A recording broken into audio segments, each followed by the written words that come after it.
This is a report of progress at Yale during the academic year 1952 to 53. The 251st year in Yale's history. To select from the affairs of this great university the few for which we have time in this short film seems almost like flying over the campus and looking down at our towers and rooftops and saying, I have been to Yale. Towers are symbols of faith, of aspirations. Today, our universities are more than symbols. They are themselves the standard bearers for freedom, for the right to think and act as responsible individuals in the complex of modern society. To meet this challenge, Yale must be always changing, always examining its own motives and methods, always building. There is a certain routine about college life. The calendar presents a pattern familiar to all who have spent the season on a given campus. Freshmen with their families arrive in September. Last year, 1,025 were admitted to Yale, among them 6 pairs of twins. The total number enrolled in the undergraduate, graduate, and professional schools was some 7,000 students. And although this is smaller than the previous year, it is still well above the pre-war level of 5,500 and presents a serious problem, which will only be aggravated by the huge new war baby generations when they reach the levels of higher education. For 5 or 6 days, the freshmen dominate the Yale scene. Tests, orientation classes, assemblies, and receptions introduce them to their new environment. What is new to them are familiar old landmarks to upperclassmen and alumni. But even the most familiar landmarks must often undergo real transformations if they are to remain serviceable and meet the demands of the changing Yale. Early in February, for instance, the renovation of Connecticut Hall, the oldest building on the Yale campus, was begun. The original exterior of the 4-story brick building, erected in 1752, will not be touched, but the interior is being entirely rebuilt. The old beams and walls were sagging, so much so that the upper floors had been closed off for several years. The latest renovation of the dormitory was made possible by a grant from the Old Dominion Foundation, directed by Paul Mellon, 29. This last remainder of the old college brick row will lose none of its traditional charm, and it will become once more a center of activity, a focal point for the old campus. It's on the old campus that freshmen first have a chance to form their own opinions about Yale. Fortunately, perhaps, they are not immediately aware of the immensity of the university. It might be a discouraging prospect to realize that it would take 300 years for one person at the normal rate to complete all the courses offered at Yale. Some 1,400 full-year courses are indexed in the many catalogs and pamphlets which describe the diversified efforts of a research and teaching faculty of 1,500 scholars. Almost every year, some particular part of the university celebrates a special anniversary. This past year, the School of Engineering celebrated its 100th anniversary. Here, the Dean of the Engineering School, Walter Wollenberg, the Chairman of Electrical Engineering, Albert Conrad, are discussing with Keith Glennon, 27 chef, President of Case Institute and a member of the Atomic Energy Commission, his speech, Washington Challenges the Engineer. 100 years ago, Professor William A. Norton of Brown University was invited by President Woolsey to come to Yale as Professor of Civil Engineering. The first class of 26 students met in 1852 in the attic of the old Yale Chapel. 2 years later, engineering merged with the School of Applied Chemistry, shown here. In 1858, Joseph Earl Sheffield bought a building at the edge of the campus, expanded and equipped it, and endowed several professorships. This was the beginning of the famous Sheffield Scientific School. Engineering was part of Chef until 1932, when it became a separate school under its own dean. Today, it has trained a number of the country's engineers with a top enrollment of 1,600 students during the Second World War. Over a fifth of the freshman class is now enrolled in engineering courses, which emphasize a broad training rather than a narrow specialization.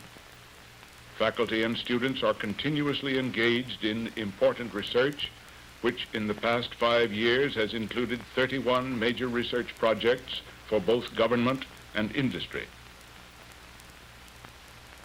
Another important part of the new science program at Yale is the atomic laboratory built into the hillside of Pearson Sage Square. This is the first unit of the new physics buildings, which have top priority among projects in the university. Construction was begun in October, and a 20 million volt linear accelerator is being installed. On contract with the Atomic Energy Commission, this new machine is expected to create pulsed atomic beams with an electron current 5 to 10 times higher than beams produced by any similar accelerator now in use. This machine will inaugurate a new research program in nuclear physics of great possible significance to the national defense.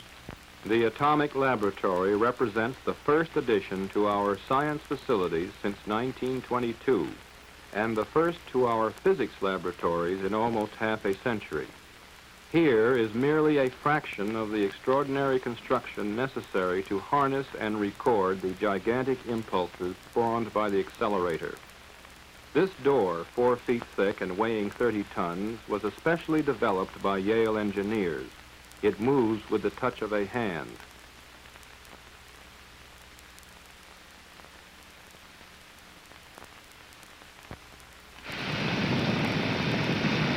One of the pioneers in the development of this machine is Howard L. Schultz, associate professor in physics, shown testing the control panel which he designed.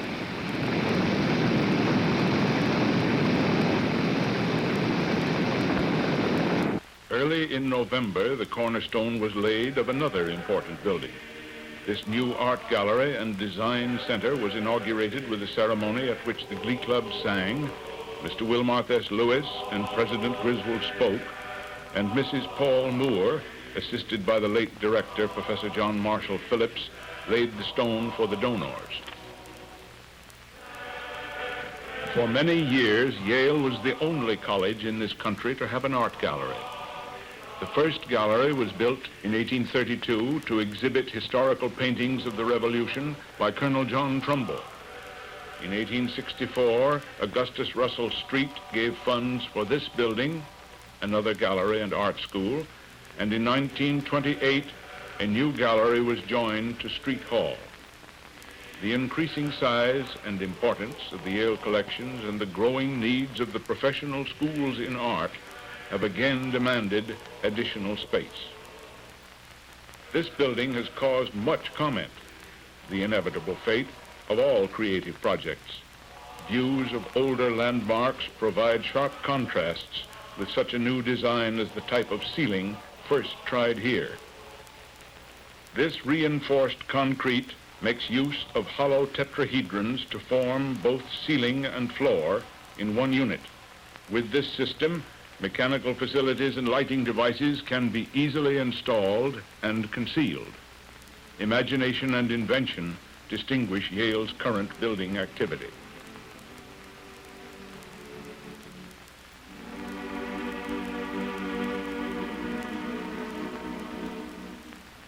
Old and new buildings create the environment for the activity that is the university.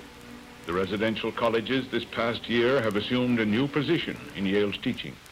Most of the $5 million gift from the Old Dominion Foundation is being devoted to such pilot programs as directed studies for freshmen and sophomores, the expansion of the unique Scholars of the House program for seniors, and small discussion groups in the different colleges for sophomores.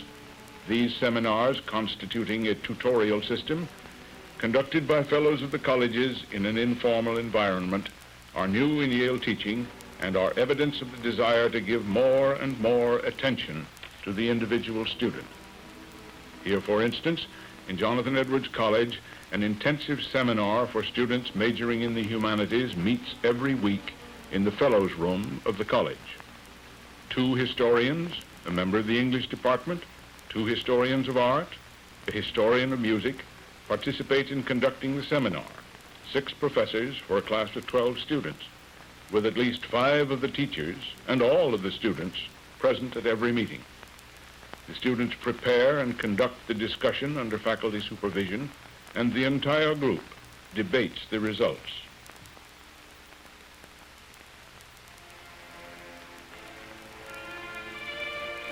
In addition to full teaching schedules, Yale scholars continued their varied and often highly specialized research. Last September, after more than 20 years of careful work, the new revised standard version of the Bible was published. A group of 22 scholars under the chairmanship of the Reverend Luther A. Weigel, Dean Emeritus of the Yale Divinity School, completed their painstaking task at Yale of correcting and revising the King James and other versions of the Bible. Within 2 days, the first printing of 1 million copies was sold out, surpassing all records in the history of book publishing. This model of an early Elizabethan playhouse was shown for the first time at Yale during a symposium last April. It is the only model to be based on actual plans that were discovered in the London Office of the Works records by Charles Prouty, professor of English. Not all Yale books are by the faculty. In January, the editors of the Yale Daily News celebrated its anniversary with the publication of 75, a study of a generation in transition. Princetonian editors commented, "It is conceived in a spirit of constructive self-analysis and of responsibility which deserves the highest praise. The questions raised are big ones, and they affect us more directly than some may think."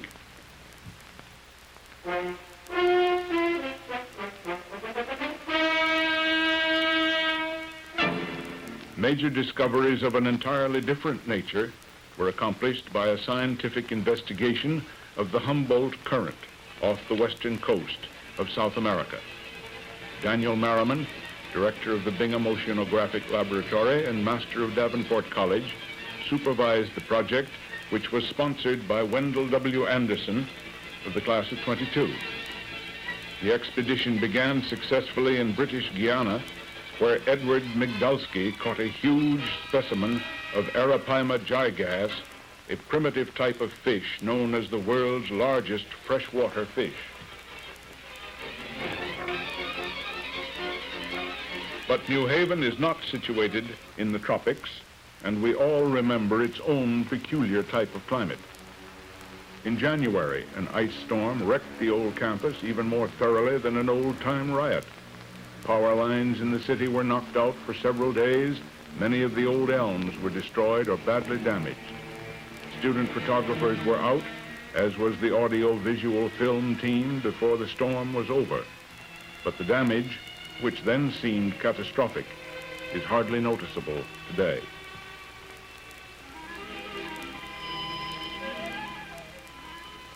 Winter, of course, is the time for indoor activities. One of the most ambitious and successful undertakings was the first full-scale opera to be produced at Yale. For years, Marshall Bartholomew argued that the professional talents of the Department of Drama and the School of Music should be combined to revive classic operas, and a recent anonymous gift encouraged both Barty and Boyd Smith, chairman of the Department of Drama, to make a determined effort. Faculties and students collaborated enthusiastically so that the performance of Dido and Aeneas in February, with a special matinee on Alumni Day, played to full houses.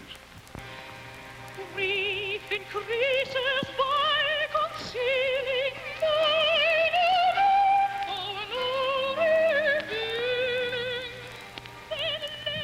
Dido and Aeneas by Henry Purcell, first performed in London in 1689, was one of the earliest operas to be sung entirely in English. In this scene, Dido, surrounded by her court, is persuaded to encourage the advances of Aeneas, who had been shipwrecked at Carthage during his arduous voyage from Troy to found Rome.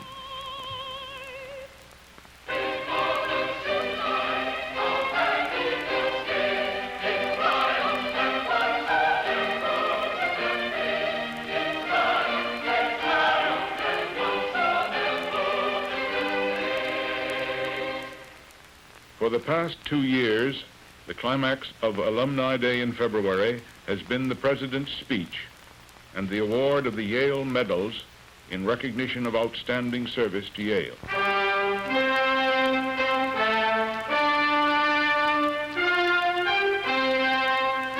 This year, 5 people were honored, and their citations included the following remarks. Annie Warburton Goodrich, the first woman dean at Yale, shown here with Dean Bixler, established the first graduate professional school of nursing in the world. When she became Dean Emeritus in 1934, the Yale School of Nursing was internationally famous. Ted Blair, 24, re-elected in June Alumni Fellow of the Yale Corporation. As an undergraduate, an athlete and scholar of distinction, as a graduate, there is scarcely an important post in university affairs open to an alumnus that he has not filled. Edwin John Beinecke, 07, chairman of the Yale Library Associates. He has carried out Mr. Tinker's advice to the associates: seek out a gap in our library and fill it with your own collection. Mr. Beinecke has done this with his unrivaled collection of Robert Louis Stevenson. Paul Mellon, 29. With generosity equaled only by his modesty, Paul Mellon has supported his alma mater in her manifold activities. He has repaired the ancient fabric of her house. He has encouraged learning. He has fostered the mental and physical well-being of her students. Clarence Whittlesey Mendel, 04. Also honored at commencement with an LLD, and now back in harness as acting director of athletics. Great institutions are made from the lives of good men. His career at Yale as teacher and scholar in the classics, dean of Yale College, first master of Branford College, runs like a golden thread through the history of modern Yale. Among other alumni events, the first meeting of the executive committee deserves special mention. This new group, with representatives from 16 different regions scattered throughout the country, meets twice a year in New Haven. As the policy-making body, it is the heart of the Alumni Board.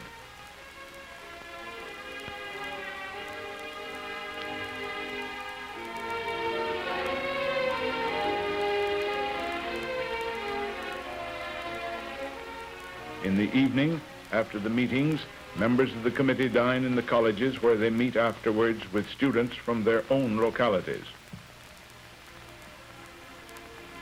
Here, Hugh Brady, 14, from Seattle, talks in the Davenport Lounge with boys from Washington.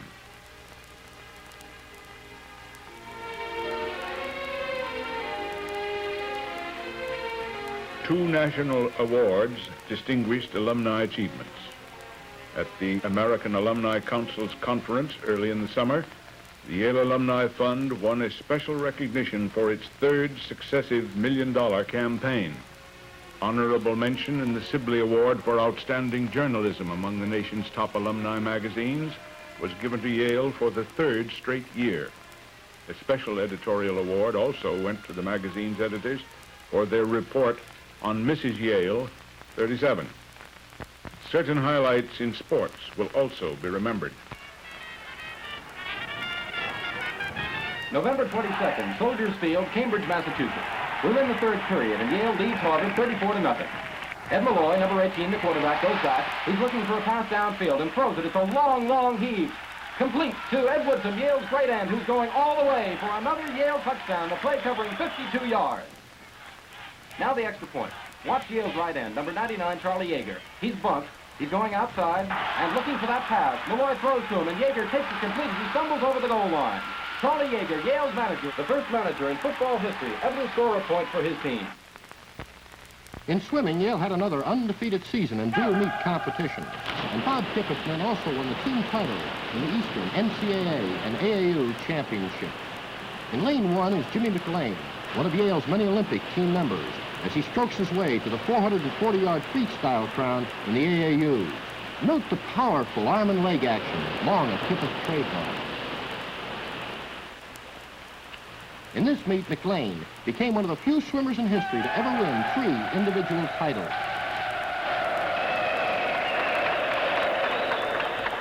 Another unusual event related to swimming was the presentation to the university of a bronze portrait bust of Bob Kippeth, famous swimming coach, by the Japanese. Kippeth was honored as an ambassador of the best type, not only in Japan, but in many other countries as well. Mr. Griswold officiates at ceremonies like this several times a week. He also meets with special groups such as this President's Committee on Educational Policy. Appointed in the fall to study the basic curriculum of the first 2 years of Yale College, it has met on a weekly schedule. Its report has been handed to the different university deans and will be discussed by the general faculty during the coming year. The members of the committee include Thomas Mendenhall, Archibald Ford, Douglas Knight, James Fessler, Charles Seymour Jr., and George Van Sanford, headmaster of the Hotchkiss School and member of the Yale Corporation. Such groups as these are continually studying the university's policies and methods in order to make certain that the demands of existing conditions are being met. During the year, the changing scene included the retirement of a number of men intimately a part of the university over the past decades. Bob French, whose Chaucer course was a must for many years, and who was the first faculty member appointed master of a residential college, and his college, Jonathan Edwards, is the only one of the 10 which has had the same master since the beginning of the plan. For 38 years, he served on the faculty. His books include the Memorial Quadrangle and the Yale Scene, in addition to his scholarly works on Chaucer and the literature of other periods. Singing at Yale and Marshall Bartholomew are synonymous. He retires after 32 years as director of the Glee Club. He is shown here with Fenno Heath, class of 1950, his successor. The Glee Club trips have carried American goodwill and the name of Yale throughout Europe and North and South America. His own discoveries and arrangements of American folk music have echoed across the land.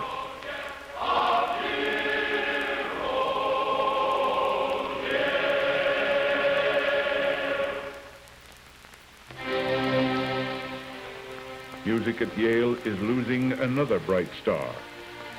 Paul Hindemith announced that he would return to Europe to devote himself more completely to his compositions.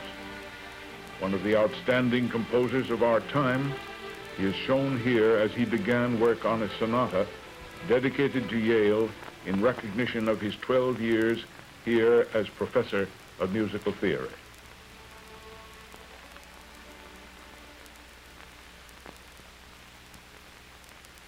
As familiar faces go, new ones come. Reuben A. Holden, 40, was elected by the corporation as my successor to be secretary of the university. Ben, who was managing editor of the News, secretary of his class and Phi Beta Kappa, returned from 5 years in the Army, which he entered as a private and left as a lieutenant colonel of infantry. Since the war, he has been assistant to the dean and assistant to the president and has won his PhD degree. But little does he know what he's in for now.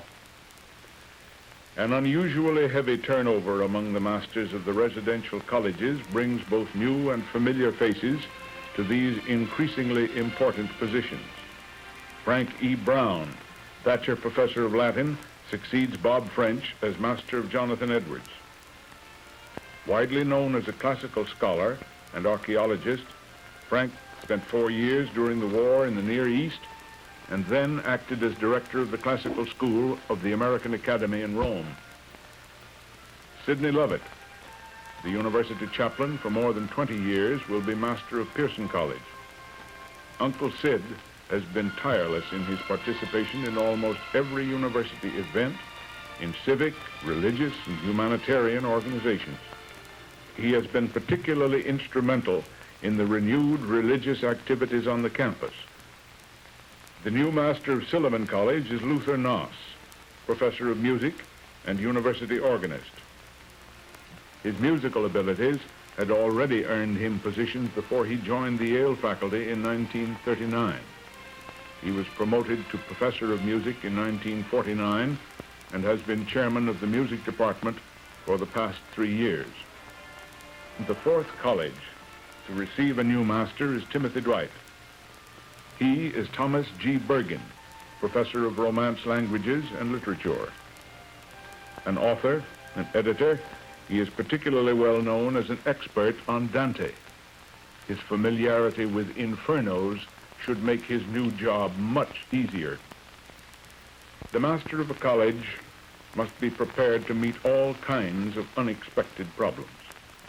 When the Yale employees struck this last spring, a strike which ended amiably, the masters were in a position to learn how to run their colleges in every detail. Their most constant problems, of course, are the undergraduates. Entertainments, individual conferences, committees of every description make their positions of guardian and mentor a 24-hour-a-day job. Sometimes, particularly as here in the spring on college weekend, the campus is colorful and gay.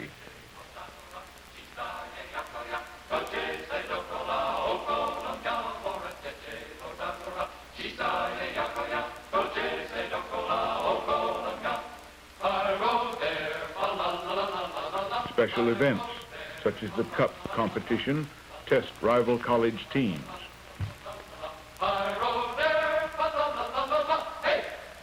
Even more colorful ceremonies mark the end of the year. For the fourth consecutive time, the commencement ceremonies were held outdoors on the old campus. The procession crosses the New Haven Green. 8,000 people crowd the campus to watch the awards, which include 994 baccalaureate and 1,000.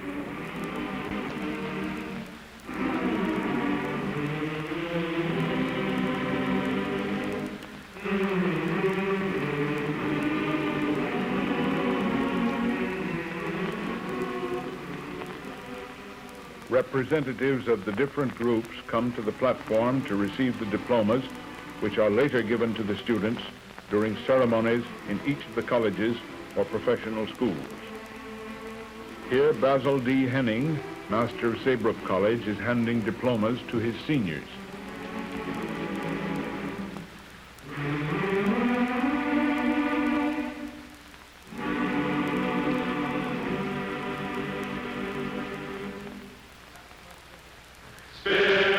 After the students have left, alumni return for reunion weekend, with its climax in the parade to the baseball field on Monday afternoon.